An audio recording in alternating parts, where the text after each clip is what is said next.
Because although my story, we're going to figure out here really quickly, has a lot of drugs, has a lot of hopelessness, has a lot of stuff to it.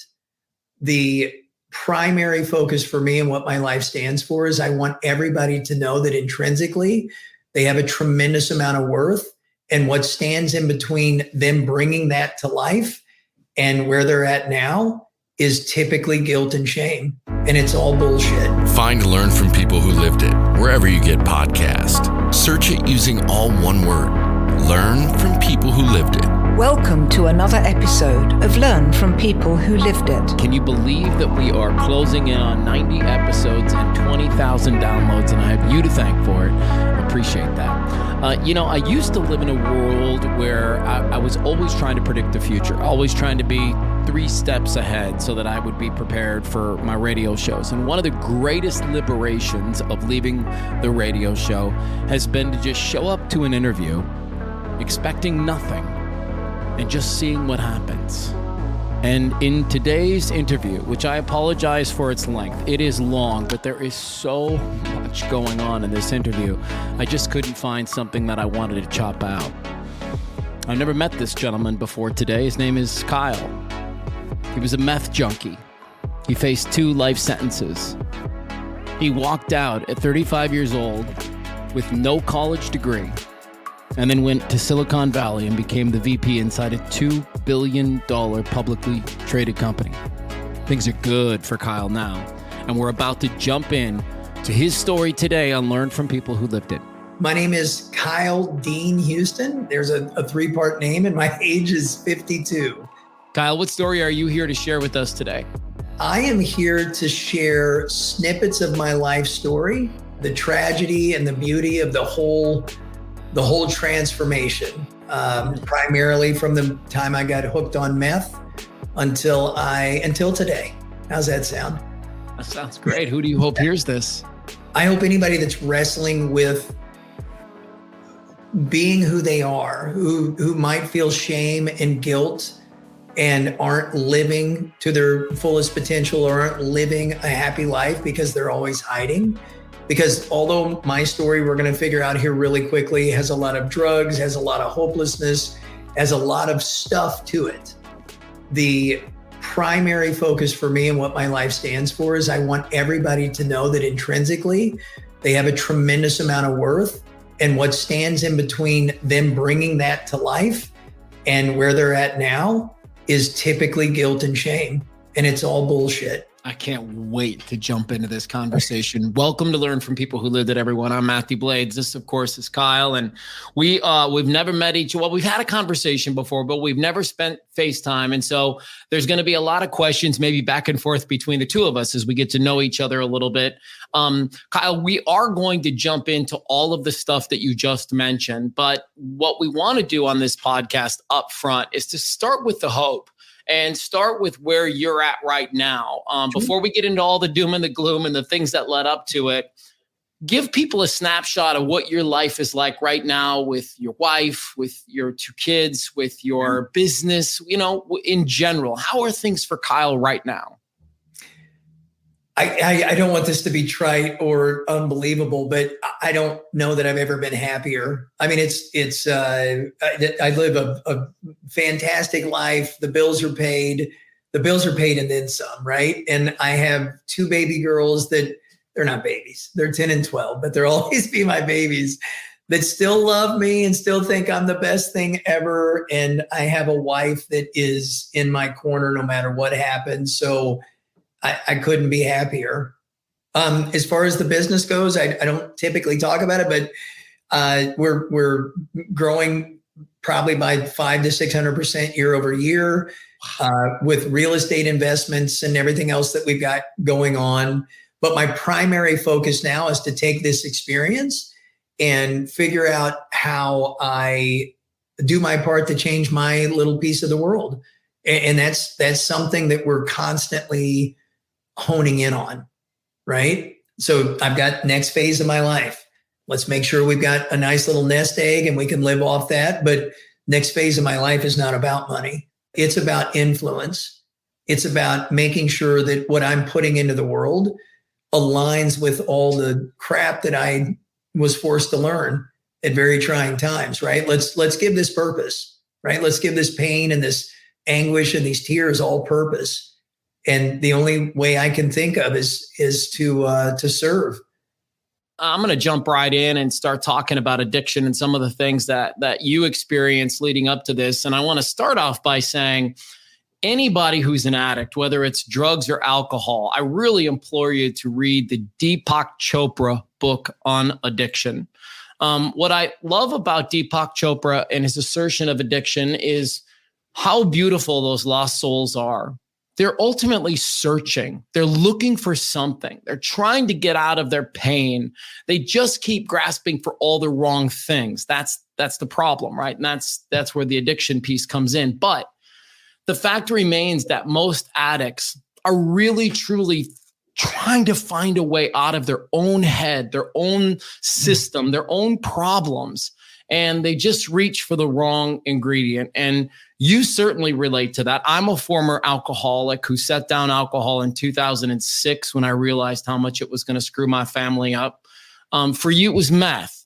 And, that's one of those words that most people they just hear about. They don't really understand it. And maybe they watch Breaking Bad and they feel like they have a little bit of a grasp or something. But meth is one of those drugs that just kind of sounds scary. Sounds like it's not going to have a happy ending. And so let's jump down the rabbit hole, man. I mean, tell me a little bit about how you got to meth. Was there something leading up to it? Did you just jump right into the deep end of the pool? Like, give me a snapshot there, Kyle. I mean, in some ways I jumped into the deep end of the pool, but that seems to be the story of my life, right? That is, it doesn't matter if it's business. It doesn't matter if it's sports. It doesn't matter. Like, I'm just that kind of guy. I was that kind of kid. But here's what I want to make a comment about addiction. And I have not read the book that you suggested that we read.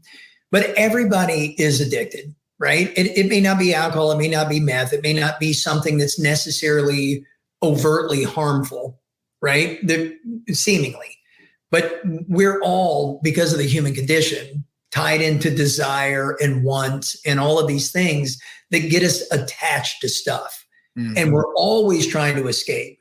So I think the weakest argument that anybody could ever make is I'm just not that kind of personality. I don't get addicted to things. And it really isn't fair, and it doesn't allow them to grow. So what I would love is for everybody to quit looking at addicts and junkies and all this other stuff as them and us, and start to realize how much of that compulsive behavior do I have inside me? And if I released it, how much bigger and better could I be? Because I went through hell, right? I've come out on the other side, and I'm a completely different species. And it's not like I got back to where I was. Like, now it's about love and oneness and all of these things that are very expanded from anything that I ever would have imagined. And I think people that have never been addicted and don't have real scars never get to the pinnacle of what they could be, because they're like, oh, I'm not that kind of a person. So even though that wasn't the question, I have comments about this with everybody, right? So anyway, back to what you really asked, my friend. Probably an addict before meth ever came into my world, right? I had a tumultuous childhood. For a lot of people, it was in a lot of ways, big fish in a small pond. I grew up in a town of 4,600 people. I was the football player. I was the wrestler. I had all the attention, and that was cool.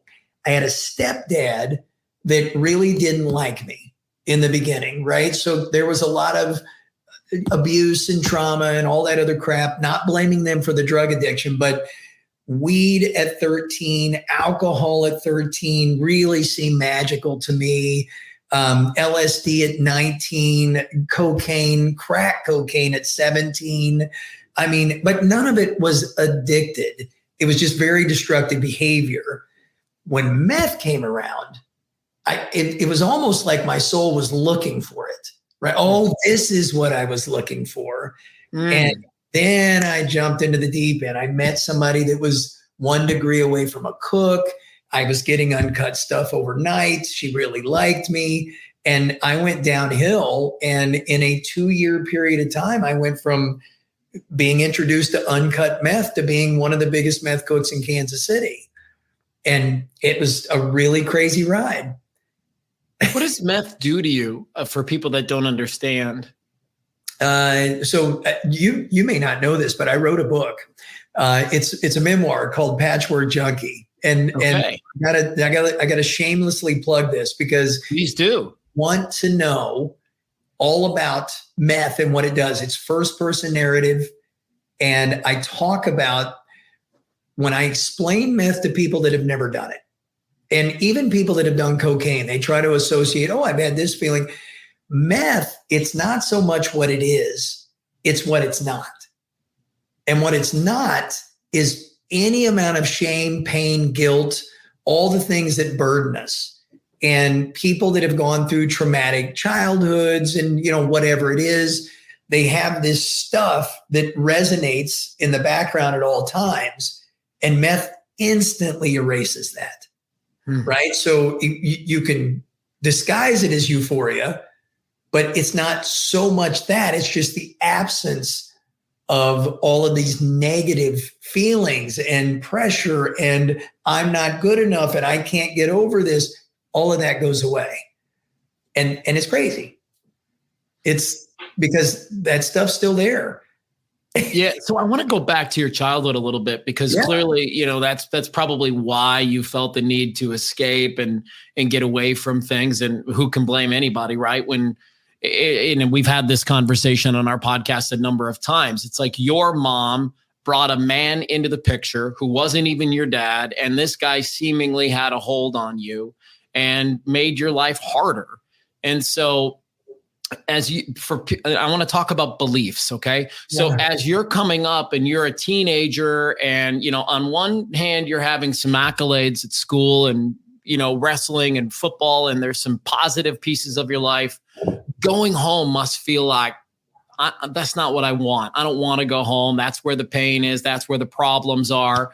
And so would you mind speaking to the set of belief systems that got planted into your head as a result of some of that abuse and some of that upbringing? So I have a really hard time with that because I want you to know that this was my dad, right? So he wasn't my biological father, but we paired up at like 4.5 when I was 4.5 years old. Okay. So this is a guy that taught me how to fish. This guy that taught me how to tie my shoes, ride a bike, like spent a lot of time with me, but very intolerant. And I know now that it's because of his upbringing. Of course. And it was their upbringing. And right, this is generational shit that we all kind of, by the way, can you cuss on this? We can say shit all day long. It's fine. You bet. Make sure I'm not. But the thing is that this is a really, really good human being, just a bad pairing with me. And he had to grow up too. Right. So I think the real trauma happened when my biological father left at 3. I think and so what I got from that is that I'm not good enough to keep my dad around. Oh, wow. That one hurts my feelings. Sorry, man. I didn't expect that. So I got that. And I think that played into everything. And look, my mom's not off the hook. She was a mess too. She shouldn't have been raising kids. She was bipolar before those sort of things were diagnosed, but I love her and she loves me. But I never felt there was enough attention that I could possibly get. The entire world could be looking at me and it wasn't enough. And so that was what I carried into adolescence and adulthood and still at the age of 52. Like, have I done anything? If everybody in the room isn't laughing and happy, I'm not doing my job. What am I worth? And intellectually, I know that's not real, right? Or even sustainable. But viscerally, I feel it. And then, of course, there was one other thing that my stepdad did implant. He would call me a liar a lot. And so I know I'm not a liar, but I'm always feeling like people think something bad about me. And I catch that every once in a while at the age of 52. And I go back in time and I say, ooh, that's what I was doing there. Oh, that's why I overcompensated for this relationship. And so those are two very distinct things that shape me. I would say that hopefully people, listen to enough of my podcast to understand that these beliefs, that this is how they play out. They play out in a way where it's really destructive. Yeah. When my father passed away when I was 23, he dropped dead in front of me of a heart attack, and I tried to save his life and I couldn't. And it was incredibly traumatic. But in that moment, the belief system that got set up for me was that I didn't know enough. I didn't know enough to save my father. And then for the next 20 years, that would play out in my life in a million different ways. I would be in a meeting and I would know better, but that voice in my head would say, you don't know enough. And so I would shut down. And I can only imagine that for you wrestled with this your whole life. And there must have been, even though this guy was great and taught you to fish and you guys have a good relationship maybe now that you're working on and all of the things, there had to have been pieces growing up where you were like, damn it. Like, why did my dad leave? Why did I get this guy? What's happening? And you're trying to navigate that as a little boy. And then seemingly because your mom isn't able to offer the kind of support that you need, you're not getting that from her too. So I want to ask you about, on the way up, were you lucky enough to have good friends who had good parents? Were you lucky enough to have good teachers who saw you? Will you walk through a little bit of your surroundings? Sure. So I grew up in a town where the entire town raises you. Right. Yeah. So 4,600 people, the middle of America, Higginsville, Missouri. It's everything you think it is as soon as I say Higginsville. And so there were lots of people that were very nurturing and loving. Not necessarily my family. I had that too. My grandparents thought I was the best thing ever that God ever created. And I was surrounded by that. Right. And then coaches who played such a big part in who I was. If it wasn't for them in that town, I wouldn't have made it through prison in the way that I did. Like when and I don't want to jump to prison, but when I was in prison, the game I played was, let's see if we can hold on to Kyle. I don't know how long this is going to be, but however long it is, let's hold on to Kyle, because it's very easy in that environment to start slipping away and then not recognize yourself anymore. And if it wasn't for my coaches, if it wasn't for the words of my art teacher, if it wasn't for visits with my grandma, if it wasn't and these aren't people that were in my life then, because nobody knew what had happened to Kyle, but the memory of them and the stuff that they instilled got me through it all, gave me the strength. Did you ever show up to family functions high or drunk? I mean, were you like super careful and trying to be like pretty functional with it all? I'm looking back on it. I think most people would say I was pretty functional. Okay, so let's qualify something. Even if alcohol didn't exist, at 16, I wanted to be in trouble. Right. It's just, I want to not necessarily be in trouble, but if there was something that needed to be jumped or a swing or a rope that needed from 5 on, I'm the guy to do it. Right. So I was always doing crazy stuff. That's why I was good in football. It's why I went, as hard as I could on the mat. And it's just the way I'm driven. It's why I'm successful now, and for all the reasons I shouldn't have been. Right. But with alcohol, I think I was very functional. I think I was still the same guy. Did I show up drunk? You got to understand, in a town of 4,600 people that was primarily established by Germans and Irish people, we were all drunk, right? So we were getting our dad's beers from the keg at 4, right? Right. The first drink. So nobody cared about that. But so it was easy to hide, right? But yeah, I went to functions high. I went to Christmas high, smoking weed, right? Yeah. Well, and what I love about what you just said is something that Tony Robbins talks a lot about. He's like, you don't just get to declare all the bad stuff that your parents gave you. you have to own the good pieces of what it taught you as well. And, like you just said, right, there was this thing for you, at least, where it made you more competitive. You wanted to be seen. You wanted attention. You wanted people to be like, "Attaboy, good job, Kyle." You craved that as a kid, I'm sure. And that desire can bring out some exceptional things in people. There's no way around it.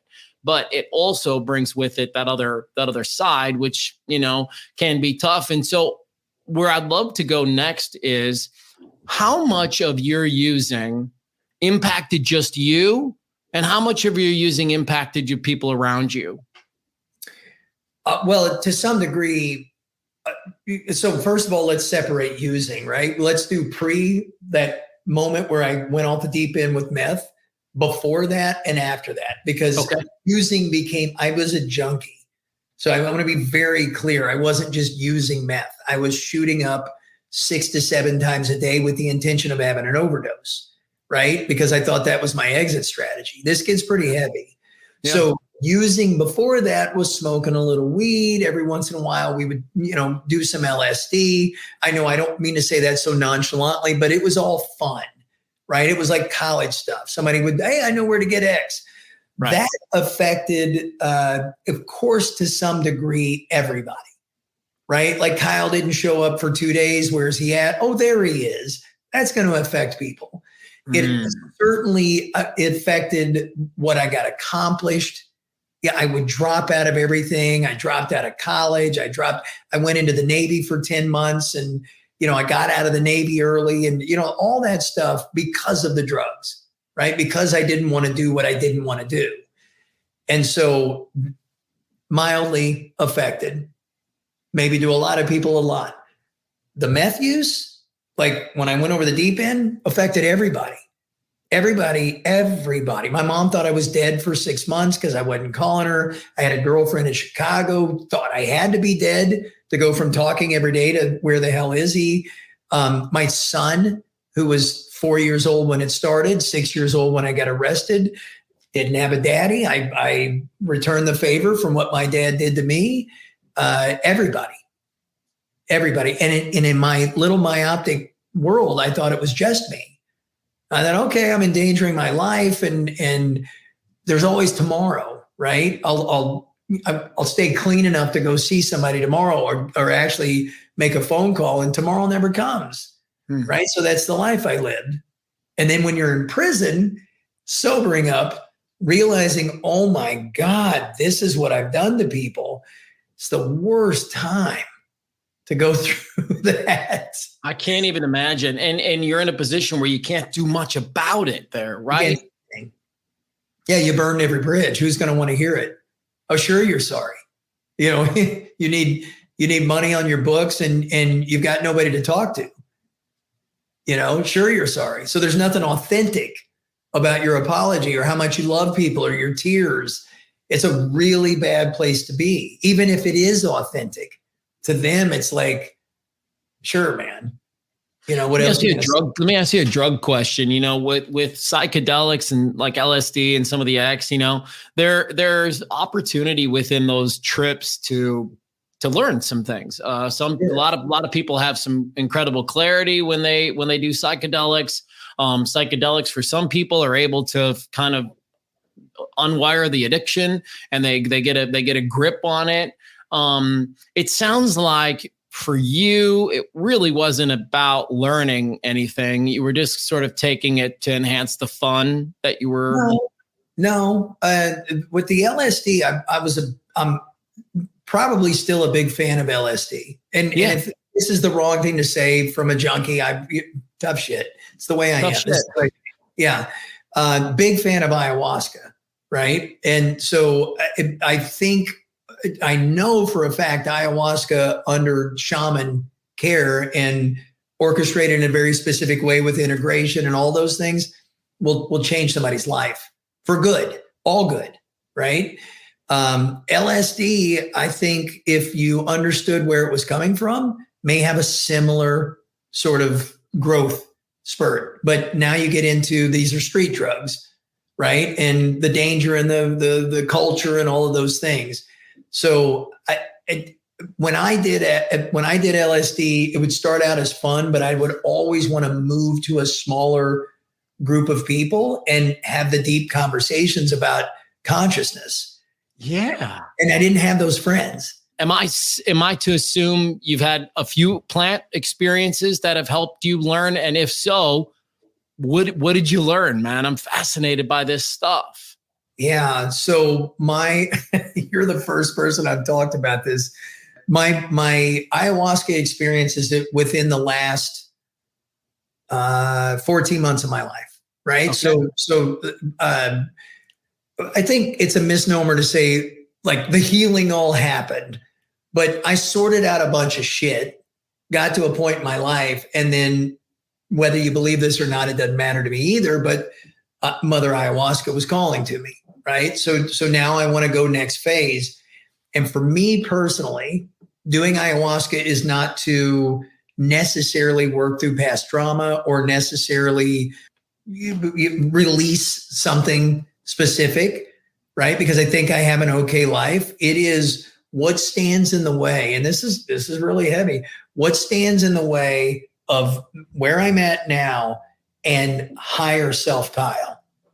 Why haven't I completely surrendered to, because I am all about serving, right? I am all about, I've got this body of experience that's going to help tremendously, not incrementally, people that are suffering. And so what's stopping me? So in my intentions were always, what am I afraid of? Like, what happens if I actually love everybody unconditionally? And so that's what I went into my ayahuasca experience wanting to figure out. And I'll tell you, my last one, which all my, I went through 3 ceremonies in a weekend. And then recently I went through 2 ceremonies in a weekend, right? That's kind of the way it works. And this last time, I won't get into the profound stuff that happened, but I think I get something new. I'm ready to integrate it to a very high degree. So yeah. So keep an eye on me, man. I love it. And here's the thing I try to communicate this effectively. When you're an addict or when you're depressed or when you suffer from any of these things that can kind of get a grip on our brains and our minds and everything, it can in a lot of ways feel like you're in a room where you can't see doors, but then you see a door, but it doesn't have a handle. And then you'll see a window, but the window doesn't open up. And it can be really confusing to sit in this space and you're kind of like, why doesn't this door work? Like, I don't get it. It's worked before. It's not working now. And to me, this is the benefit of the plant medicine. The plant medicine seems to have this ability, and I've never done ayahuasca or any of these things, but I'm certainly thinking about it very strongly.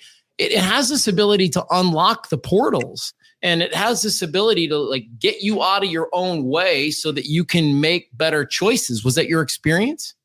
I don't know that I would articulate it that way, but I wouldn't argue with you, right? Okay. But the way I would say it is, for me, it turned, and it has everything to do with your intentions, right? But for me, it turned the microscope back around on me, but not in a physical experience, in an emotional experience.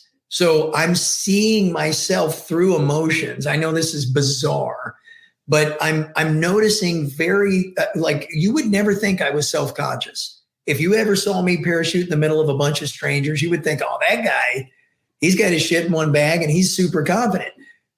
On ayahuasca, I'm self-conscious about literally everything. And so when I go in with my intention, what stands in the way, and all of a sudden I'm hyper self-conscious about everything, I start to think, right? So the microscope's been turned back around on me. Forget your self-image. Here comes truth.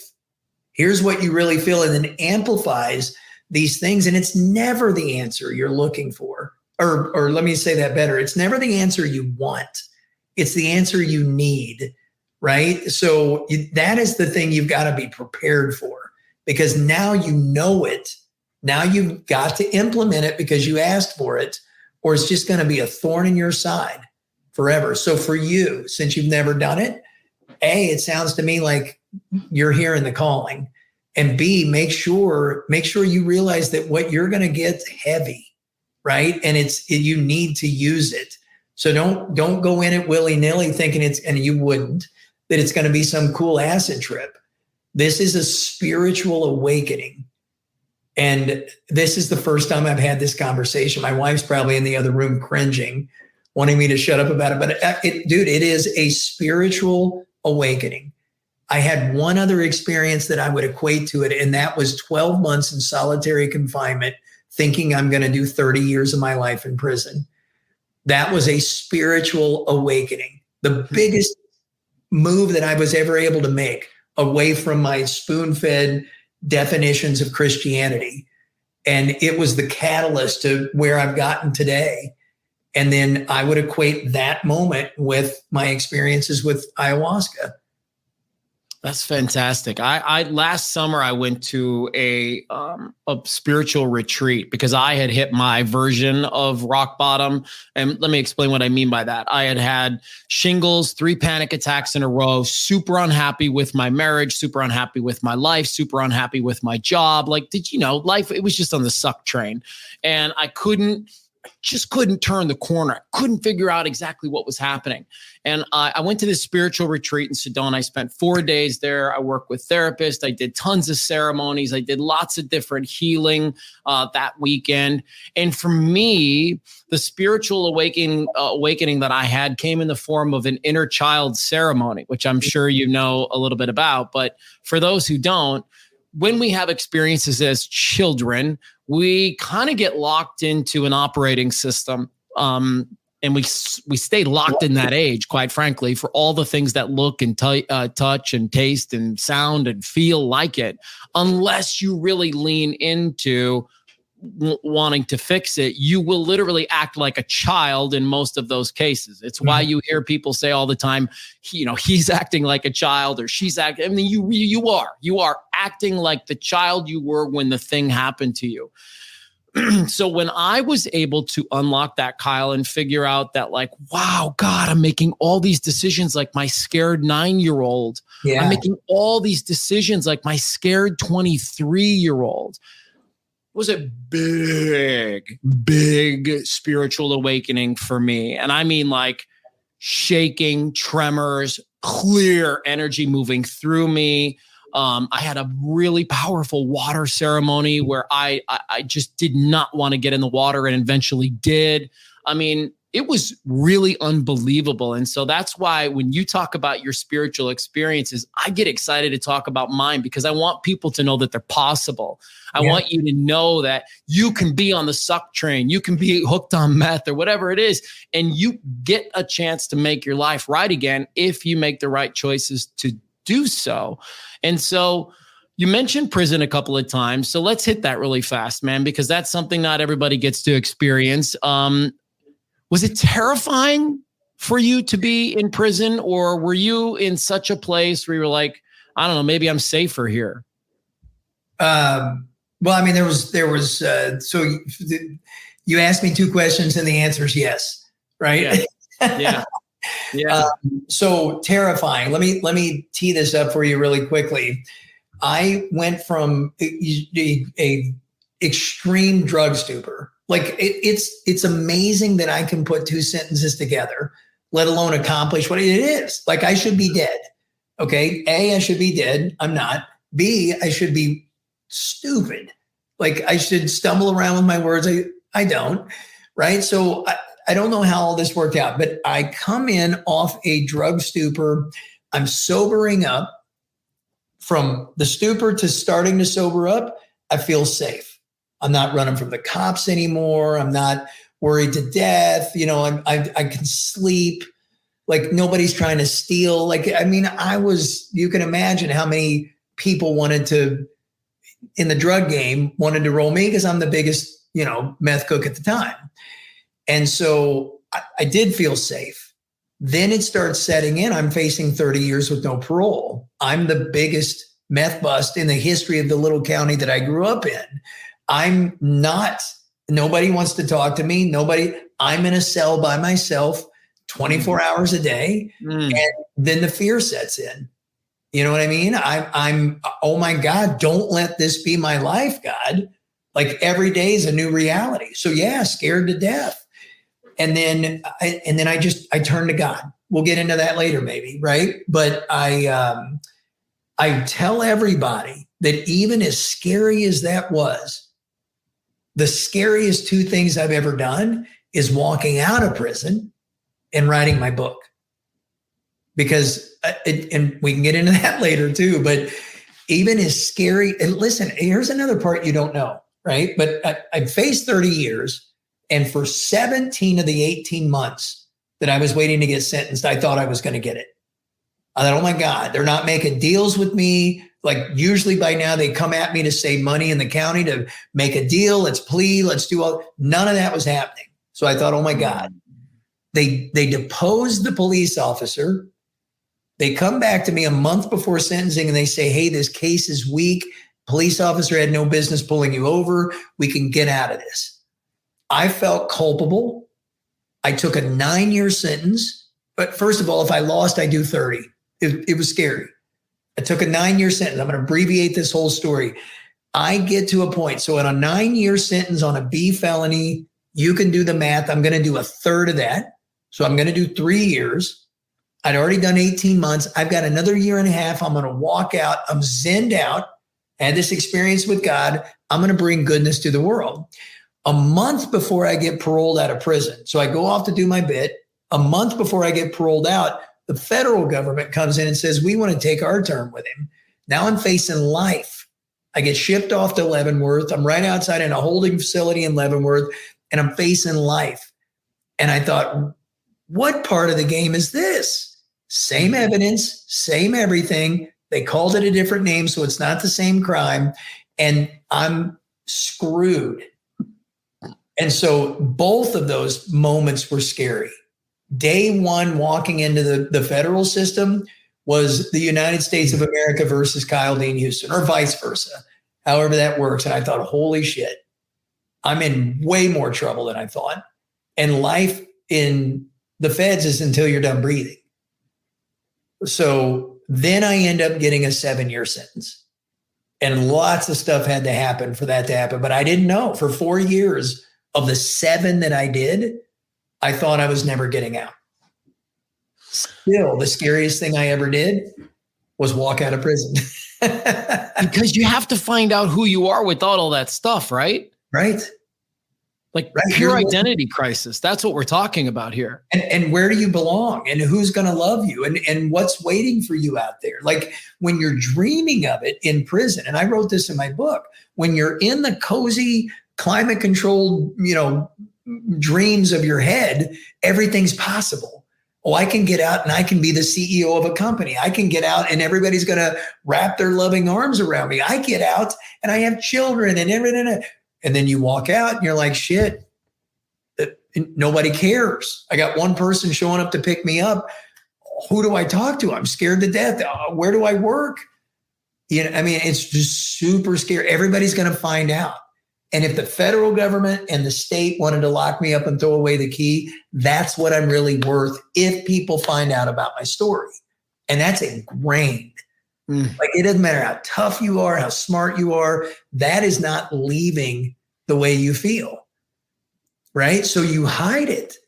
I went out to Silicon Valley, and in 10 years, I went from a scared convict to a vice president inside a $2 billion publicly traded company. I killed it and never told a single person. Really? Really. I hid it from everybody. Now we'll get to the book being the second scariest thing I ever did. I hid it from everybody that worked for me. I hid it from everybody I worked for. I worked twice as hard because nobody was going to outwork me. I was always waiting for the day that they came to me. Hey, why didn't you tell us about your prison sentence? And I always wanted, well, look what I've done for the company. So I'm always working. Worked myself to stage 4 cancer. I went through. Did you really? Too, yeah. And the least scariest thing I ever went through was stage 4 cancer. And so I ended up deciding one day, and this is at the age of 47, this is July 17th, I think, of 2017. I'm 47 years old, and I'm dissolving a partnership a bad partnership with a couple of buddies, right? And my wife and I are working our tails off, and we've backed ourselves in a corner, and I'm not leaving the business because I'm worried about things that aren't real. You know, I got $500,000 in a low interest bearing account. I've got plenty of money. And in my mind, I'm going to be unemployed and everybody's going to know. And I wake up and I say, my entire life is an extension of prison.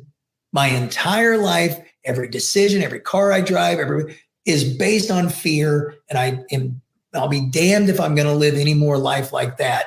And started writing my fucking book that day. Yes. And I got to tell, it scares shit out of me too, but I got to tell everybody, I got to get this off my back and live a life. And so through the process of writing that book, I forgave everybody, including me. Right. And that was difficult. I cried my ass off writing it. I got to the other end of that thing and I was a completely different species. We need to have a talk right now about how you're able to forgive yourself, because the trap that a lot of people get into is, you know, they do something crappy, they do something they regret, they do something they wish they wouldn't have done, and then they just can't get over it. They can't. They feel, like you said almost up front 40 minutes ago, they feel so much guilt and shame about their situation that they can't get over it. Kyle, how were you able to get over it? So the thing that I noticed in prison, and now we'll get to, you asked, I hope, who would hear this? It would be the people that have guilt and shame standing in the way of self-forgiveness and becoming who they are. But inside prison, in that cell, I went from what a piece of shit I am. How could I hurt my mom this way? How could I abandon my friends, my girlfriend, my kid? How could I ever do this to, I never knew I was doing it. Not as a cop-out, right? This was all internal. This was all self-realization. And so from that moment to where it's like, I never realized I was hurting anybody when I was out there using drugs. I never realized the consequences. I never saw it from anybody else's perspective. I was lacking awareness. And I started to expand from that epicenter. That is the difference between Gandhi and Hitler, is awareness. And we cannot necessarily, we can be responsible for our actions to a degree, but when it comes to self-condemning forever, we got to get over it, because people grow, people gain different awareness, and you were just lacking the way you saw everything. It doesn't mean you're a piece of shit or an evil person. It means you saw it differently. Yeah. And so then I started to expand it even deeper than that. I started to realize that, and I'm going to make this number up. It may be more, it may be less, but I will bet that 90% of the decisions you make every single day of your life is programming and the trauma and the shit that's happened in your past. And I'm not talking about blinking and breathing and all that involuntary stuff. I'm literally talking about big decisions, what you want to eat, what you want to drive, who you think you want to marry. All of that stuff is driven by things that you think are freedom of choice, when it's really DNA, your environment, all these different things. And if you can't stop and realize all the shit that you've got to break through to make legitimate, strong, your decisions, higher self decisions, then you're never going to forgive yourself. Right. But once you realize that you've got all of that, all of these things that are ingrained in the way you think, the way you act, the matrix that you've got to sift through just to make a single decision, you can start to say, okay, there's Kyle, and then there's this unnamed higher self. And this unnamed higher self is who I am, and he can forgive Kyle, because Kyle's hopeless, right? Kyle is just at the mercy of all these other things. It's that pure soul spirit that's inside you that really offers the forgiveness for all the shit. So it's really identifying in a different way. Did I put you to sleep on this answer? Because no, none at all. Because it was my experience too, Kyle. I needed the higher self to come in and settle down those inner children, settle down the trauma that had happened in the past, you know. And I literally had a counselor say to me, moving forward, you are not the 23-year-old. You are you in your higher self. But you're also not the human, right? I'm sure there's atheists that listen to this, and I'm mad respect for people's arguments. And quite frankly, atheists have a better argument anyway. It's easier, right? Because we're grounded in three-dimensional planes. I just don't buy it. Okay. But the thing is that even if you're an atheist and you believe that there's a higher self and a lower self to some degree, right? You've got lizard brain and you've got something beyond that, then you can still utilize this school of thought that I just presented as how you forgive yourself. It is all about awareness. This is why I don't believe in capital punishment. This is why I don't believe in the death penalty. And it wouldn't matter. The argument is always, okay, what happens if somebody kills your daughter? Oh, if somebody kills my daughter and I'm going to want to kill him. I'm not backing out. I will want to kill him. But I don't think that as a law, we should have capital murder. We should have any of that sort of stuff because people are redeemable. Everybody's redeemable. And I don't give a shit who they are. Everybody is to some degree, and I'm probably on a soapbox we don't need to be on right now, but to some degree, everybody is at the mercy of their past, right? Until you rise above that. And it's forgivable when you go deep, right? Now, on a personal level, don't take my babies. They mean everything to me, but you get the point. And so I had to give myself the same, and I came to the conclusion that capital punishment and the death penalty was wrong before I ever forgave myself.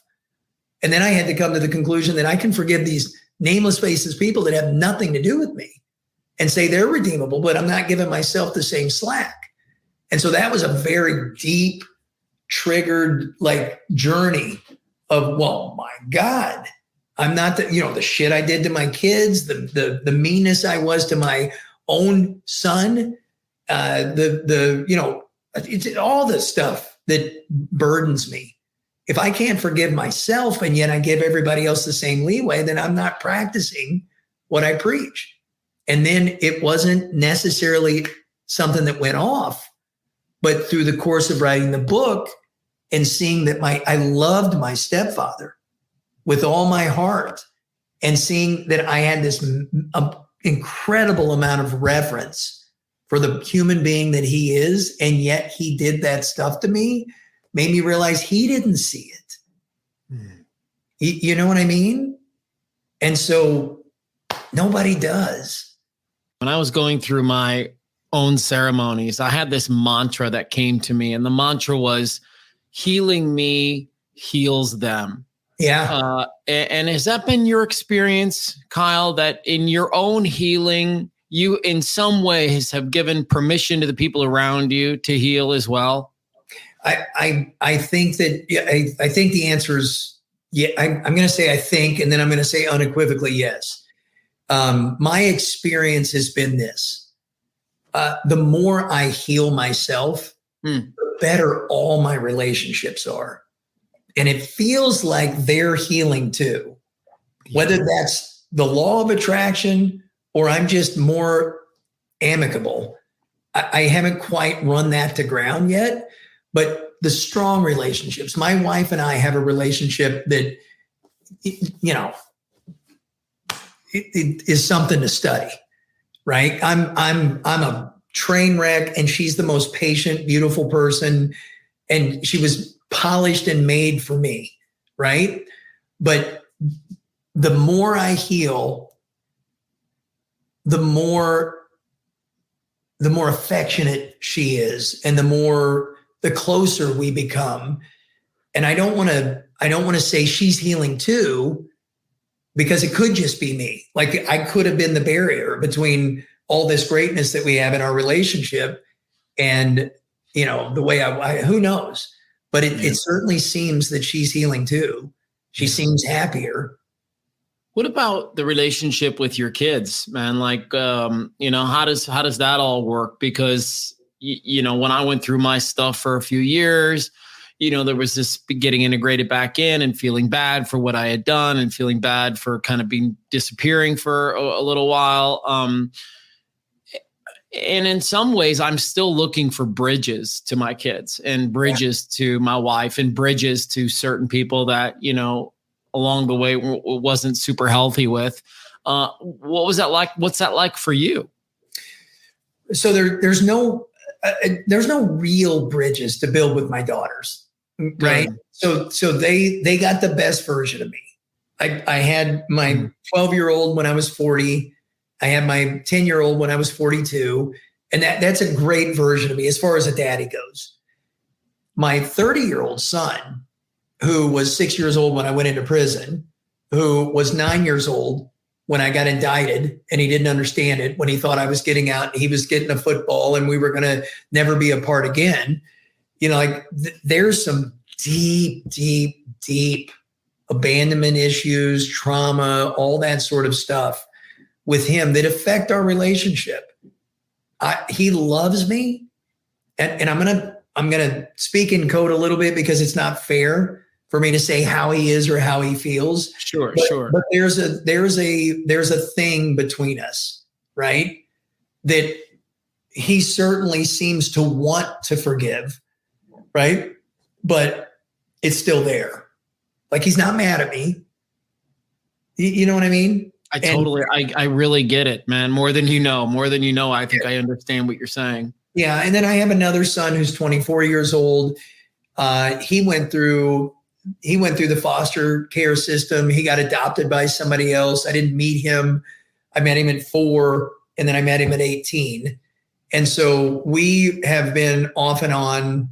I flew him out to California, and I think we're estranged right now. I'm at the whim of his, and he's got every right to not love me and not accept me as his father. And I have every right to miss him, right? And still have a Sean size hole right in the middle of my chest. But where we're at right now is we don't talk, and I'm not sure if he's even alive, and it hurts. Yeah. Right. And then my 30-year-old is, we talk and it's funny and we make great jokes, and he loves me and respects me, but we talk twice a year, and that's where that's at. And I'll take it. You'll take it for sure, because you have to meet people where they are, right? It's like you could get out of prison, you could do all the work, have all the come to Jesus that you had, and want the same thing for everybody else. But they're going to need time. They're going to need the clarity, the spiritual awakening that you had almost to understand. Well, I'm not how they might be able to forgive and forget, right? I'm not entitled to his love. You're right. I think I get it. I think I get way more than I deserve. Like, what he went through is far worse than what I went through, because he didn't do anything. You know what I mean? He didn't break any laws. He just lost his daddy and his mommy at a very young age, and was told all kinds of stuff that he believed up till a certain age. And then it's like bullshit. Yeah. I'm not going to believe anything they're telling me anymore, because it doesn't pan out. And Dylan has this, he's very deep. He's very deep, and he's very smart.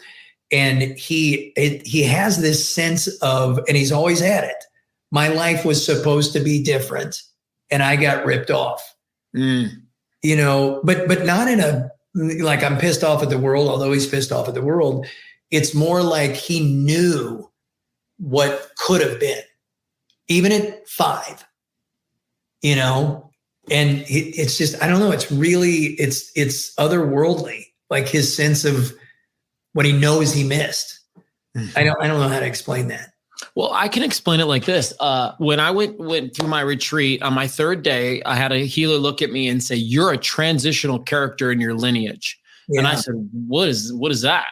And they said, certain people come here, and from jump, they just don't feel like the people or the things around them make a lot of sense.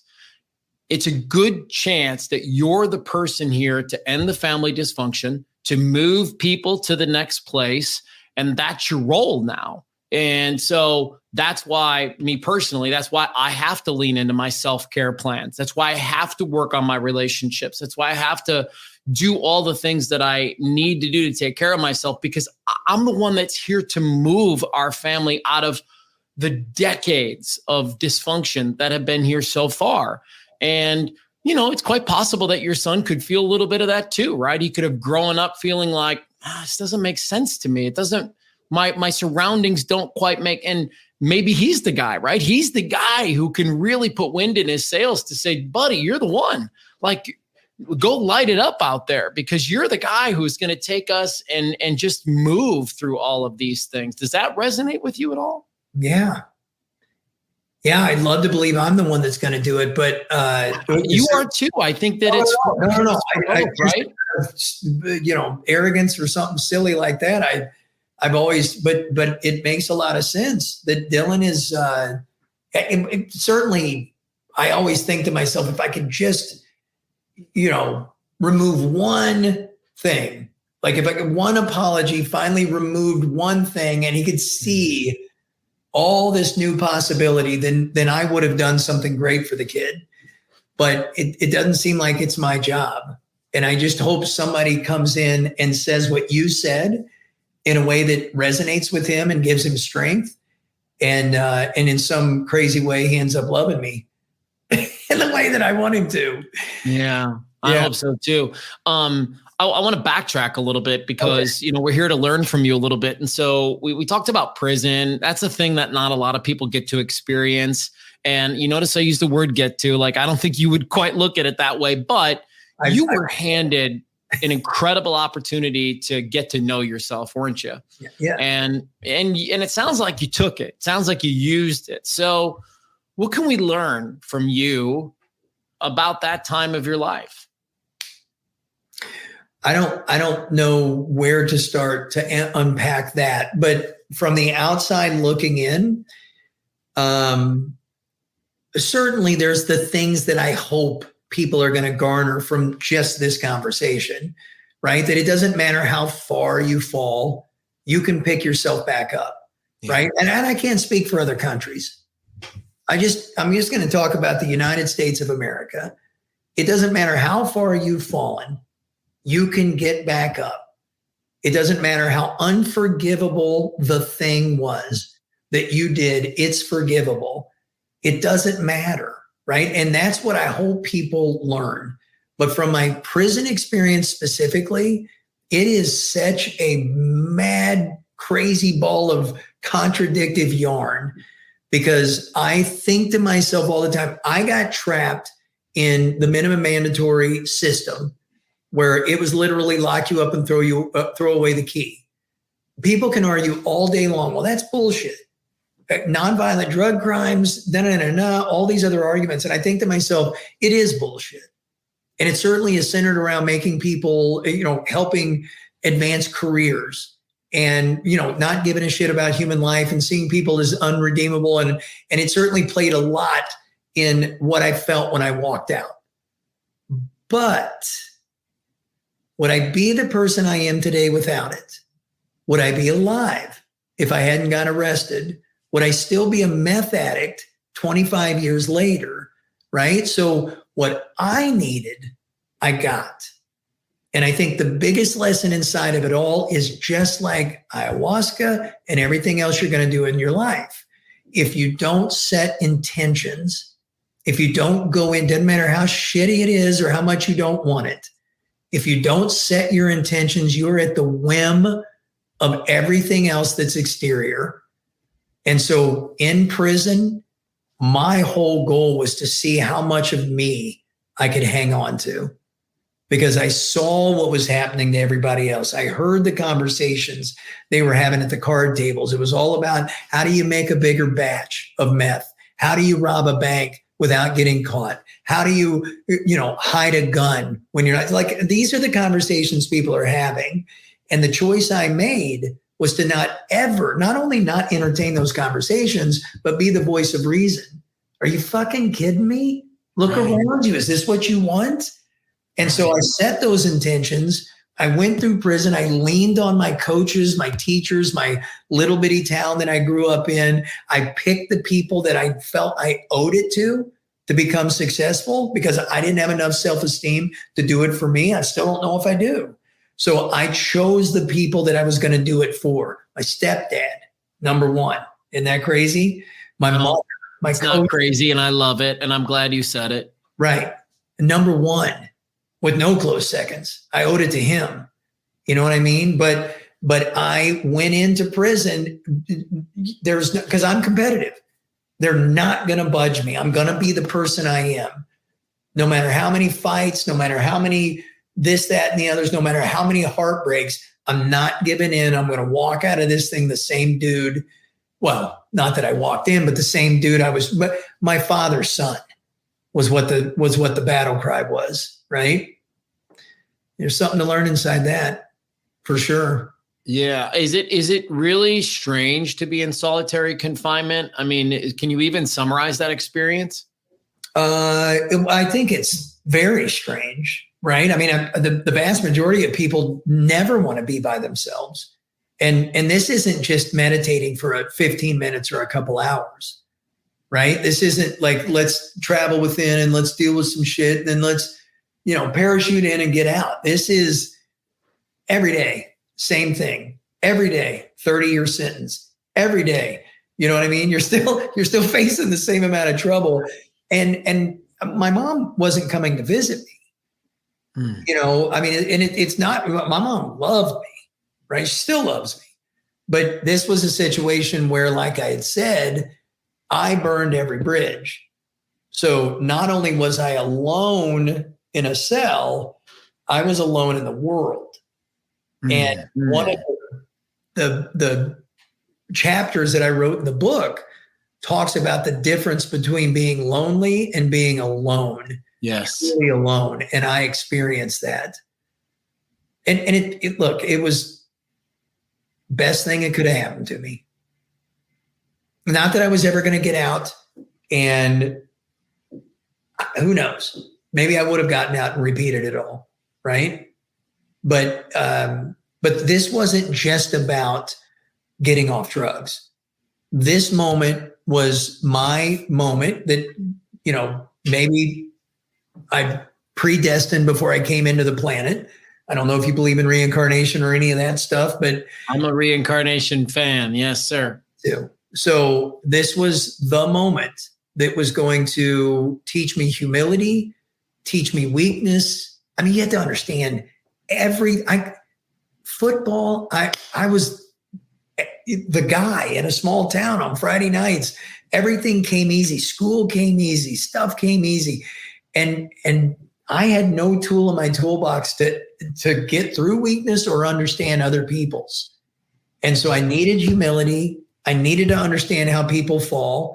And I needed to create this entire idea of love and oneness in my way in order for me to have the real value that I came to the planet to give. And so I think people simplistically look at that moment as, oh, that's why he doesn't do drugs anymore, right? When the truth is that's why I want to give so much to people. That's why I want to buy the world a Coke and teach it how to sing, right? That moment. And drugs just happened to be a thing that got me there.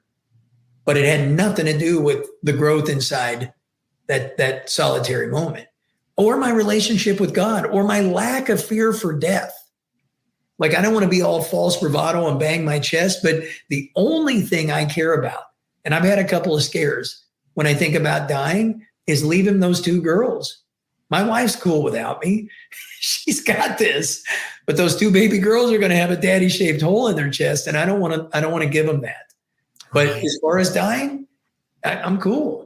I feel very similar, Kyle. I tell people, I've said for most of my adult life, I'm not afraid to die. I'm a little afraid of how it's going to feel, but I'm not afraid to die. There's no question where I'm going next. There's no question what's going to happen to me next, at least in my heart and my mind. But what you talk about is true. I will, because I grew up without a father, I will be sad for my kids if it happens too soon. But outside of that, but don't you agree? And we should talk about this. Don't you agree that when you can get to that place where you're not scared to die, maybe that's what helps you live a little bit more? Yeah, 100%. Yeah, because the fear is gone. Look at this incredible, like when I look back on it now, I couldn't see it happening. But when I look back on it now, the new concepts I was being introduced to from the spiritual side and all of these things. And then my stepdad died while I was in prison is very, very cat's in the cradle sad moment in the book. And even telling you doesn't ruin the book. But I always thought I was going to get out. We were going to grow a business together. And I always thought, he was going to be there forever. And he ends up dying at like 55, from cancer. And they hid it from me until it was too late. And he came to visit me. And I had to tell him goodbye over a phone that didn't work very well. So I'm in a pod around thugs, telling my dad I love him and that I'll do better when I get out, and saying shit that is all weakness inside prison. And it was a crazy moment. But leading up to that moment, and I didn't even know he was going to die, I had been introduced in a very profound way, not by people, by books and literature, the concepts of reincarnation. And all of a sudden, who was it? The guy that was a medium that was on crossing over. Remember that guy, John Edwards? Yes. So that I was in a position where I could watch that during the day and him talking to spirits. And my fear of death started to really dissipate. And so I was very sad when I lost my, now fast forward to losing my stepdad. I was very sad, but I don't have any concerns with who's gone to hell and who's gone to heaven and all that other shit that gets in the way of real true love. Yeah. And I'm excited for the guy. Yeah. And and I don't feel like he's ever left my side, like he's in this conversation right now. I love that answer so much, man. As we kind of wind down a little bit, you mentioned the book a few times. You mentioned how hard it was to write. And I sort of resonate with that sentiment because when I decided to be vocal about what had happened to me as a child and what had happened to me and as an adult, there is this little nag there where you feel like, oh, like you said, I'm kind of crapping on my mom's name, or I'm kind of crapping on my dad's name. And it's like, you're not. These things happened, and the value and the worth that you want to give them, that's on you. If you can get yourself to a point where you say, there is no good, there is no bad, there just is. Okay, it happened, drop it. Let me try to let that go and move on with my life. That's the benefit of it. And I believe that if you hold on to it and you never share these stories about what happened to you, good or bad, that they stay trapped. And as long as they're inside, they have a hold on you. So how freeing, this is the question, how freeing was the book when you got it done? I don't know how to quantify that number, but exponentially, like unbelievably, I can throw some adverbs at it, but it's when I finished the book. So first of all, turns out I'm not a bad writer. I didn't know that. And so storytelling is my jam now. Right. I'm going to push a lot of my chips into writing more books. That's going to be a big part of. And so that was cool to get on the other side of the book and say, oh, I wrote something I'm very proud of. And now people are like, oh my God, it's the best book I ever read. And wow. I'm like, oh, thank you. And I went against what everybody told me. So there's that piece. But the burden that I've been carrying around for God only knows how long, that you don't even realize you're carrying it until it's off your shoulders. I felt like once the book was written, the real healing can start. Like certainly I was shifting paradigms and changing and adjusting who I was during the book, but now I'm not afraid. My eyes are more open. I can really work on the shit that matters. instead of the mystery and the, I don't know what word I'm looking for right now, but you know what I mean? And it's so hard to describe, but I'm lighter.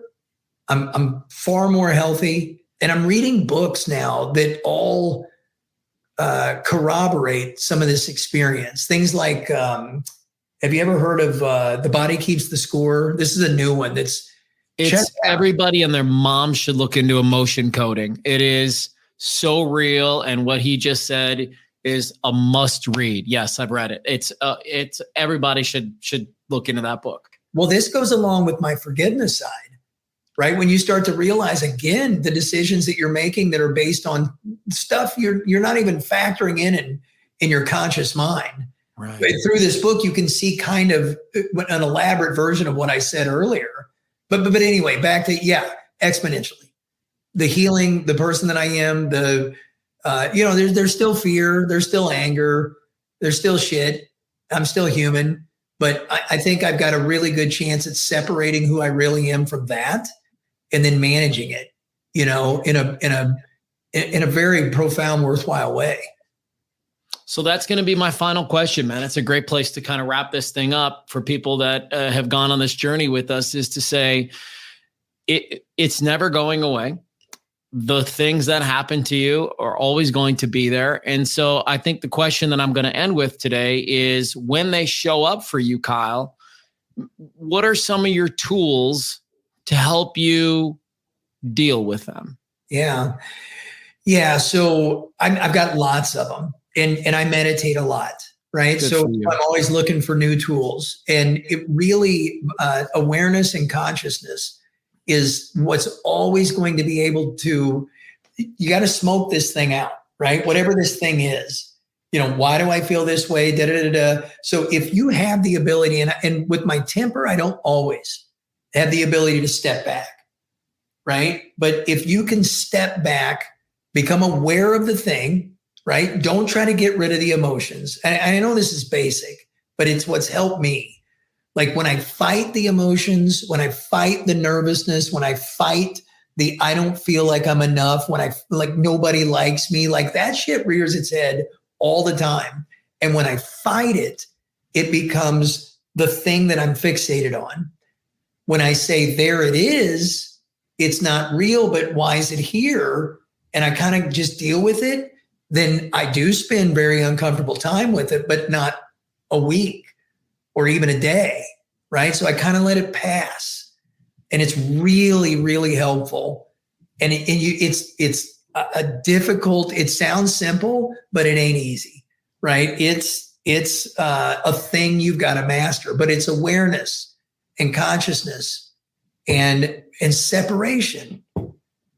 God, I sound like Buddha listen, it's a great answer, because to be, we want to believe that the fix is complicated, and the fix is not complicated. The fix is simply start working with your mind, become friends with your pain, if you will, become friends with your emotions, and understand that they're going to pop up. And it's like, I love what you just said. It's like, oh, there's abandonment. Oh, hello. Why are we feeling that today? Okay, let me spend a minute with this. Let me cycle through. Oh yeah, of course I'm feeling this because of that. Boom. Now I can move through it, rather than sitting on it for a week or 2 weeks or 3 weeks. And then, it just can go off the rails from there. So I love the simplicity of your answer, quite frankly, because I believe in my whole heart that that's what it is for everybody. It's really about becoming aware, start working with your mind, and then you can cycle through a few of these things.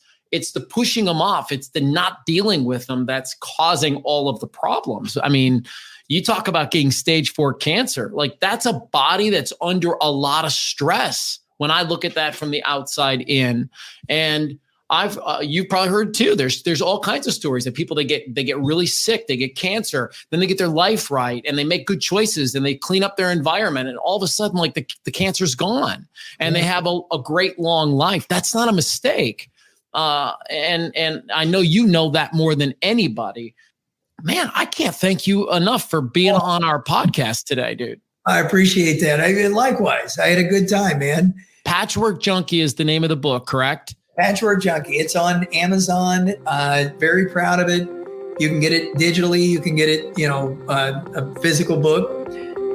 Or you can go to my website. I sign them and send them out, every single one of them. So, go ahead, shoot over the website, man. What is it? Yeah, it's KyleDeanHouston.com. We have 3 goals with Learn from People Who Lived It. 1, to help you feel less alone. 2, encourage you to seek out a coach, a therapist, a church, anyone who can help you get through your journey and find some healing. 3, when you're ready, share your story with us. Find Learn from People Who Lived It wherever you get podcasts. Search it using all one word. Learn from People Who Lived It.